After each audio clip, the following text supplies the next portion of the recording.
Sam, welcome to the podcast.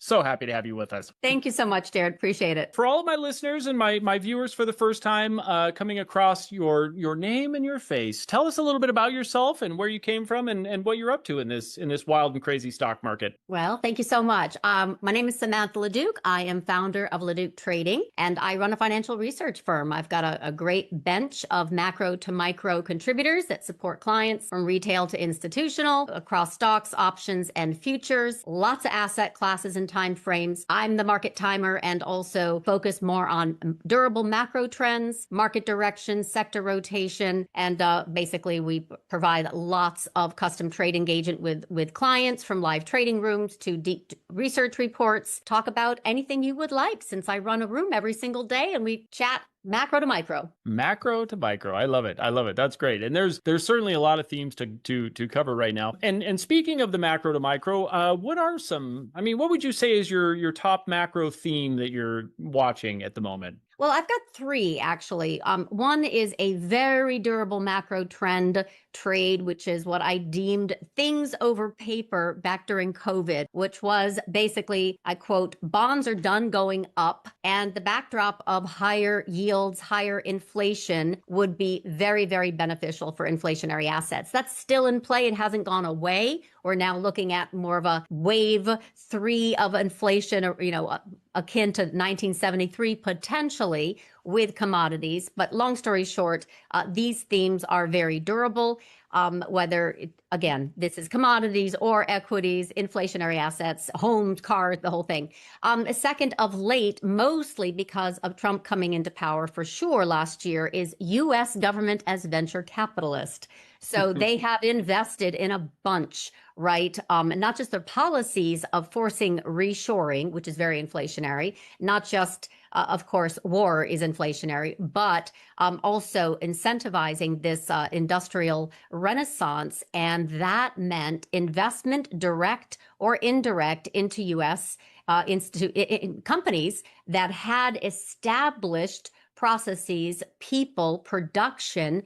They don't have to go and look for financing. They've already got it. So that was basically this theme of U.S. government as venture capitalist, whether it be investments in the Intels, the rare earths, but also as it relates to this momentum around reshoring. So boomer stocks are the new inflationary asset. So, for example, two of mine for 2020 that I gave clients in 2025 for 2026 were Intel and Cisco, not because they were part of the AI drama, which is now a mania, but because of their entrenched assets. And they're also local, right? Local operations, and the reshoring emphasis I felt would be very, very firm. The third is AI winner take all. So after DeepSeek came in January 2025 and gave a little gut punch to the U.S. AI momentum, it basically didn't matter, right? China's got their own ecosystem, and we're going to build out ours over here. So all of this kind of competition between the hyperscalers and also this AI ecosystem mania around memory and such, because of chokeholds that have been constricted, especially since the Iran war. But still, the theme of AI winner take all is something that I've been very focused on as well. So those three were overarching. Well, it's safe to say you nailed it on several of these. That is for sure. Intel has been obviously a wild one to watch. It only took Intel around 26 years to take out those 2000 highs too, and it has done it in a glorious fashion. So yes, this recent, last, what has it been, 6, 8, 12 months on Intel, that it's just been going through the roof. So that's been a great theme. Now, mostly in the past 2 months, though, it really, really got to the mania. And this is what's really gripped the market, is this forward earnings pulled forward. And it's hit some of the laggard plays that are now playing catch up to the more speculative plays, and the whole space will calm down again. But when you ask me kind of some of the overarching themes, those are key. And I think they're going to continue. So how do you see this playing out? I had a guest on a few months ago, a geopolitical kind of focused macro trader. and she's had, some great stuff that's gone hugely viral from some of the major hedge funds, and she is um I don't. This is not a political comment. This is she is on the side of the fence that Trump and the administration have this pretty long game that they're playing that has a lot of moving parts and so on, which I think is very interesting and so on. What is your take when when you're putting money on the line? Is there a long game that you think has momentum to continue with how the administration's operating, or do you think it's been a failure to launch? We've obviously seen all the social media memes about the taco trade and all of this. Mhm. Where do you stand on that? Does this play out, or does this run out of gas? This is my professional analytical opinion that it's very hard to short the grifter in chief. That that we have a situation where Trump does not want the market to fall, except when he and his cronies are positioned for it. So I do believe that there is a term that we can deem the market grifter in chief, which is there is an incentive for the market to continue to move higher. This is maybe deemed as political. I don't even care. But when his son goes from, having a few hundred million raised post election to a few billion, and we've got Trump actively trading, we know that the market is gamed. We know that the futures market in the oil specifically has a lot of suspicious insider trading right before a Trump headline. We know that the market has Treasury Secretary Bessent, who can absolutely come in with dollar swaps and intervention talk. So we know that policy intervention can absolutely feed bullish flows, trigger short covering. Then the quants come in and feed that CTA, price insensitive trend following buyer. And the same thing. Then it gets hedge funds like, ooh, FOMO, fear of missing out. And then retail usually last to come in the most recent rally off of the April 8th ceasefire headline that came in. So we know that intervention, that's my job actually, is to identify macro event risk, because this is important. Markets go up 80% of the time, fall 20% of the time. So you want to stay, you want to swim with the current, but also to identify macro event risk and reverse that when the market is actually undergoing distribution and or a pullback. Is it going to be more than a typical garden variety 20% correction because we get policy intervention? That's when you look for Trump to come out and say, I would buy stocks now, or Bessent comes in and talks down the dollar, rising dollar or yields. We have an absolute orchestrated central bank, not just us, but globally, where they come in and they throw an immense amount of money to the markets. And it's predictable, but you have to wait until they actually come out, whether it's Silicon Valley, whether it's, October 2022 gilt crisis, whether it's November 1st, 2023, when Powell came out and said, we're going to stop hiking. And Treasury Secretary Yellen said, we're also going to issue shorter duration bills versus longer duration, liquidity sucking bonds and notes. The point is, there is central bank global intervention and local intervention, knowing the signs of it, not predicting it. Wait, like they get close. Okay, now that they do it, that the market backdrop has a quote unquote long game. Then you have to pair that with seasonality, at least I do, and what the quants are doing, because they are a formidable bunch, not to mention passive investing, which is really a massive, massive inflow of money flow. So, for example, this ceasefire that just recently came out with Iran on April 8th was timed perfectly when there was massive amount of short covering, and then it gapped strategically back. I'm talking about the market right before the April 15th passive flow into 401ks and the rest, where you just have a rebalancing mechanism. It becomes a mechanical chase, and that can obviously mask basically anything that's going on in fundamental terms. It doesn't matter at that point because it's money flow. So I like to watch the money flow.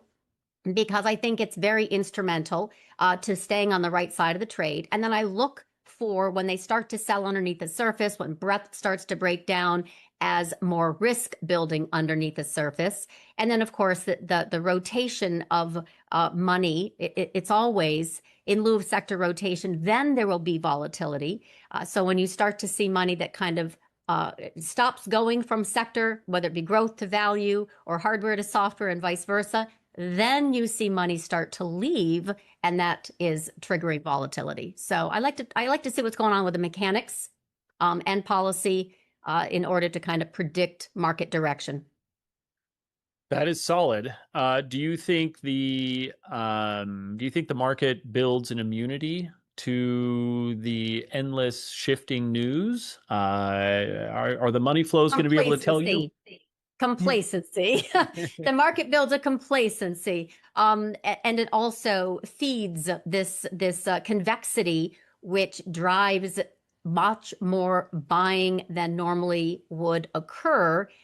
Is one thing. There is also a massive amount of insider trading, and it's been, again, the enforcers were hired not to look. So you can kind of expect that the administration wants to make sure that there isn't going to be an interruption to the bullish flows, unless it's orchestrated otherwise. They're very, very skilled at and encouraging this game of manipulation. So as long as you understand that, then you can trade around it, and don't be angry about it. I mean, yes, be angry about it, but the point is you can't get bearish angry and positioning just because it is. Unfortunately, you can leave, or you can just let the passive kind of roll, because ultimately we're going to have a yield spike, dollar spike type of event in the future.